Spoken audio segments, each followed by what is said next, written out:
Good day everyone! Another day, another chika without balita. Tila tapos na raw ang panahon ng pagmumukmuk ni kapamilya star Daniel Padilla matapos ang hiwalayan nila ng ex-jowa niya na si Catherine Bernardo.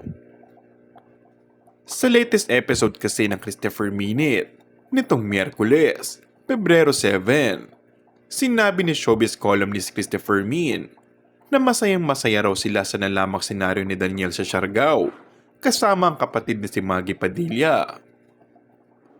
Yung pagdating niya doon, pinagkaguluhan na siya. Nagpunta siya sa bar, talagang ganoon din ang pagkakagulo sa kanya.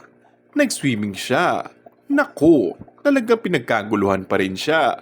Saad ni Christy.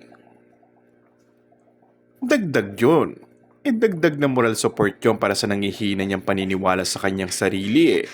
And I'm sure, noong gabing yun, nakatulog ng mahimbing si Daniel. Kasi isang proof yun, barometro yung nakita niya, aniya.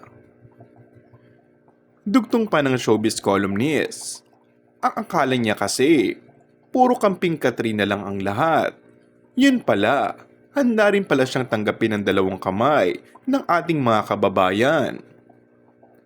Sa palagay naman ng co-host na si Romel Chica, ang mga tiyuhin daw ni Daniel ang dahilan kung bakit nagdesisyon sa huli na pumunta sa isla para doon umano palipasin ng lungkot.